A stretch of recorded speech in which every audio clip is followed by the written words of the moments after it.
கர்த்தருக்குள் பிரியமானவர்களே, ஏப்ரல் 9 இன்றைய பணித்துளிகளின் தலைப்பானது சட்டத்திட்டங்களை மதித்தல். வசனம் சங்கீதம் 119 அதிகாரம் 1 வசனம். கர்த்தருடைய வேதத்தின்படி நடக்கிற உத்தம மார்க்கத்தார் பாக்கியவான்கள். நமது மாநிலத்தில் உயிரியல் பூங்கா எங்கு உள்ளது என்று தெரியுமா? அதற்குள் சென்று பார்த்திருக்கிறீர்களா? பொதுவாக உயிரியல் பூங்காக்களில் மிருகங்கள் இயற்கை சூழலில் வைக்கப்பட்டு பார்வையாளர்களை தாக்கி விடாதபடி தடுப்பு வேலிகள் அமைக்கப்பட்டிருக்கும். தடுப்பு வேலிகளை தாண்டி நாமும் மிருகங்களின் அருகில் செல்லக்கூடாது.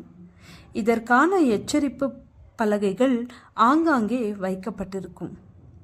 பிலிப்பைன்ஸ் நாட்டின் சிபுகே என்ற மாகாணத்தில் ஒரு உயிரியல் பூங்கா உள்ளது. அதிலுள்ள சிங்கம், கரடி, முதலை போன்றவற்றை பார்வையிட தினமும் ஆயிரக்கணக்கான மக்கள் வருவார்கள். இன்று செல்ஃபி மோகம் அதிகரித்து காணப்படுகிறது. எல்லாரிடமும் கையடக்கமான கேமராவும் உள்ளது. இந்த பூங்காவிற்கு வருகை தந்த வாலிபன் ஒருவன் செல்ஃபி மோகத்தினால் தடுப்பு வேலியை தாண்டி சென்று ஒரு முதலையுடன் செல்ஃபி எடுக்க முயற்சித்தான். அப்பொழுது திடீரென அந்த முதலை அவனது கையை கவ்விக்கொண்டது. அது மிகவும் பெரிய முதலை. அவனால் தனது கையை முதலிடமிருந்து விடுவிக்க முடியவில்லை. வலியில் அலறி துடித்தான். மரண பயம் அவனை கவ்விக்கொண்டது.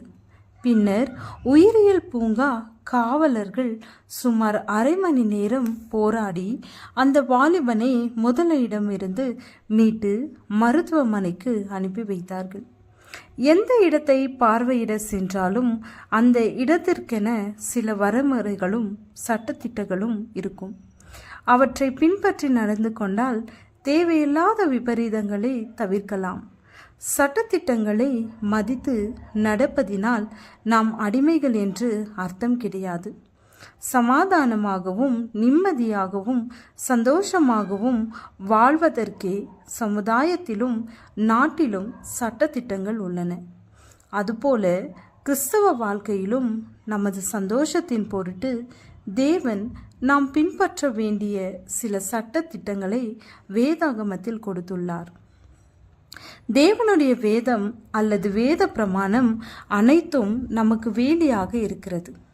அவர் அதை வேலி அடைத்து அதிலுள்ள கற்களை பொறுக்கி அதிலே நற்குல திராட்சை செடிகளை நட்டு அதன் நடுவில் ஒரு கோபுரத்தை கட்டி அதில் ஆலையையும் உண்டு பண்ணி அது நல்ல திராட்சை பழங்களை தரும் என்று காத்திருக்கிறார்.